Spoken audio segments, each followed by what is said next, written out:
Alors dans le cadre de l'étude des timers du 328P, je voulais faire un mouvement à un servomoteur, un balayage un peu comme dans l'exemple de la librairie, mais sans librairie et sans aucune ligne de code dans la loupe. Donc j'ai utilisé le timer compteur 1.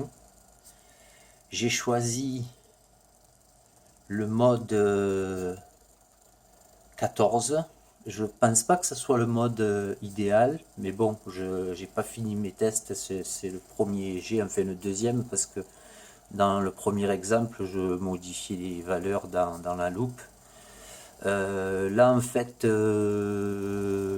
je charge la valeur dans le registre OCRA et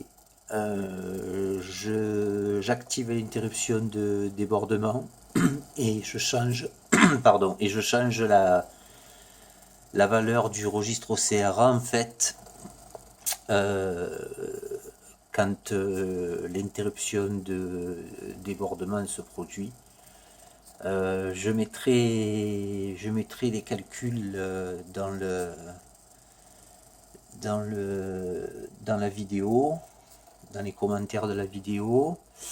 J'ai généré un signal de 50 Hz parce que j'ai vu en fait que dans les tutos sur le fonctionnement vraiment du signal PWM envoyé, il fallait un signal de 50 Hz, mais visiblement quelqu'un m'a dit sur un groupe Arduino que la fréquence n'était pas importante et que c'était en fait le temps à l'état haut qui déterminait la position du servomoteur. Donc je ferai des essais avec d'autres fréquences pour voir un petit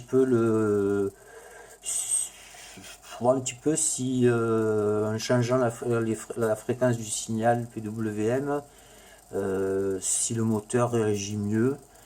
Je sais pas. Voilà. Donc voilà, je suis content. Voici le programme et la loupe est vide. Et donc je gère le déplacement ici, voilà, dans l'ISR exécuté par l'interruption de débordement du timer 1. Voilà, bon, j'ai fait juste un petit système de variation automatique entre deux valeurs. Donc j'ai choisi les valeurs de la librairie en fait, donc 540 microsecondes 0 degré et 2400 microsecondes 180 degrés. Apparemment c'est un moteur classique, c'est les S90, ça passe. On peut faire un petit code aussi, c'est simple. Il y a des exemples d'ailleurs pour tester les limites min et max du servomoteur. Voilà.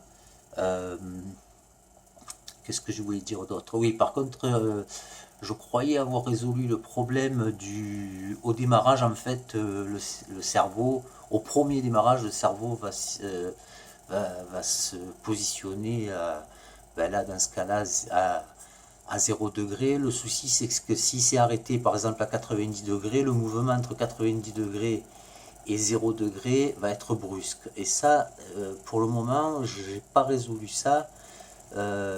Ça n'a rien à voir en fait avec la technique que j'utilise, donc le timer, puisque quand on utilise la librairie, c'est exactement la même chose. Donc je sais pas, ça je verrai. Et qu'est-ce que je voulais dire d'autre? Voilà, je mettrai ça en commentaire. Là, j'ai écrit un petit peu je sais pas si on voit bien là les calculs, je mettrai ça en commentaire. Donc voilà.